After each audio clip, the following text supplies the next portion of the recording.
ஒரு நாய் இறந்தால் அது நாயாக தான் மறுபடியும் பிறக்கும். ஒரு மனிதன் இறந்தானா மறுபடியும் மனிதனாக தான் பிறக்க முடியும். இது இயற்கையின் விதி. இப்போ இந்த படத்தை பார்த்தீங்கன்னா ஒரு சின்ன டவுட் வரும். அது எப்படி ஒரு நாய் இறந்து மனிதனாக பிறக்க முடியும்னா கண்டிப்பாக முடியும். அது எப்படின்னா அதுதான் கருவமைப்பு, அதோட மகிமைன்னு சொல்லலாம். ஒரு தம்பதியர் 2 பேரும் மனமுவந்து ஒரு ஆன்மாவை நினச்சி தவம் இருந்தாங்கன்னா கண்டிப்பாக அந்த ஆன்மா அவங்க கருவமைப்பில் சேரும். அதுதான் இப்போ இங்கே நடந்திருக்கு. இது சாத்தியமே. ஆனால் இதை நம்ம வளர்ப்பு பிராணியை விட இன்னும் அதிக லெவலில் நம்ம ஒரு ஹை ஃப்ரீக்குவன்சியில் கூட எடுத்துகிட்டு போக முடியும். அது என்னன்னு பார்த்தீங்கன்னா, இதே தவம் மூலமாக புண்ணிய ஆன்மாக்களை நம்ம கரு அமைப்பில் சேர்த்துக்க முடியும்.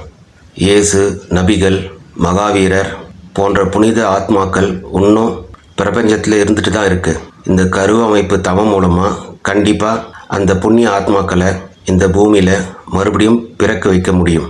ஒரு நாயோட ஆன்மா மனித கருவ அமைப்பில் சேரும்னா இந்த புனித ஆன்மாக்கும் மனித கருவ அமைப்பில் இடம் கண்டிப்பாக உண்டு. அந்த கருவமைப்பு நிகழ்வதனால நீங்களும் புனிதமடைவீர்கள். இது உண்மை.